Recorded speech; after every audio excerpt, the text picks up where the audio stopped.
पूछो तरीके सखी बताओ। बोलो। हाँ बोली। तहर बोलो मुआ कैसन मिलल?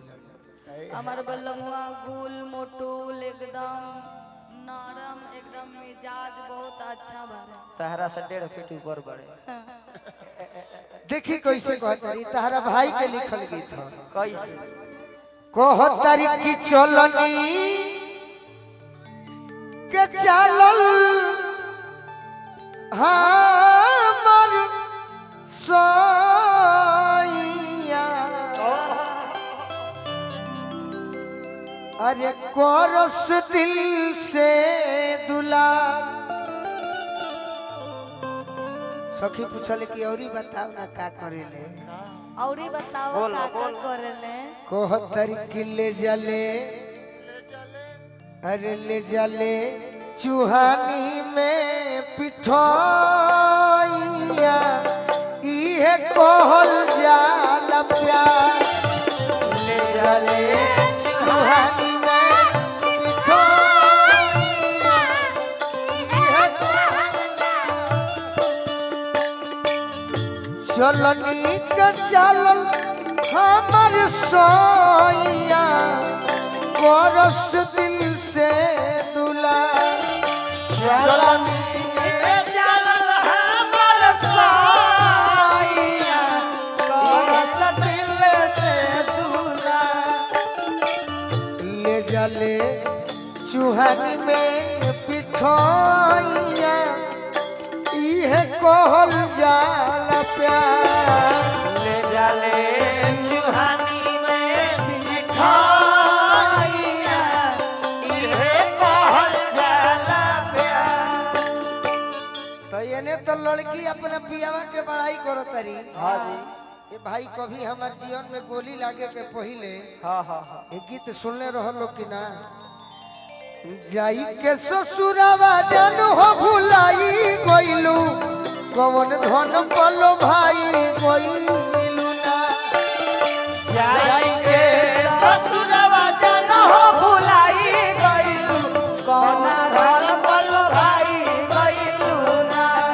पियावा के पाके अपना यारवा के जियते मुआई गइलू ना। पियावा के पाके अपना यारवा के जियते मुआई गइलू ना। ले जले चूहानी में पिठोइया इहे कहल जाला प्यार।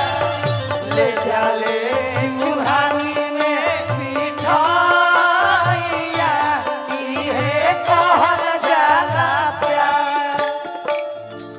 अब यही लाइन के बाद यह ललन भाई के हाँ जी। मौका दिले रहनी प्रतीक भैया अच्छा। कि दिलवा से दिल मिलल रोज रोज पलंग हिलल। दिलवा से दिल मिलल रोज रोज पलंग हिलल। बिहसेला सोरा हो सिंगार ए सखी हो। हसेला सोरा हो सिंगार ए सखी हो। बिहसेला सोरा हो सिंगार ए सखी हो।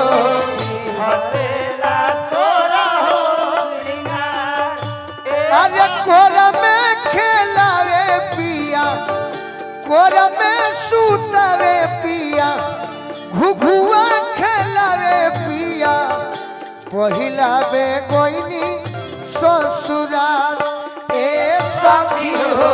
पहिला में गइनी ससुराल ए सखी हो। पहिला में गइनी ससुराल।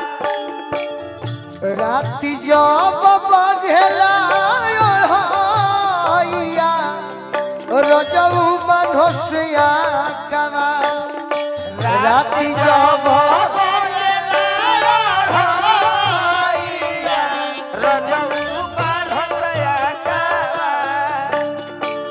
ललन भोजपुरी के नैया गोलू राजा बहार ले जले चूहानी में पिठोइया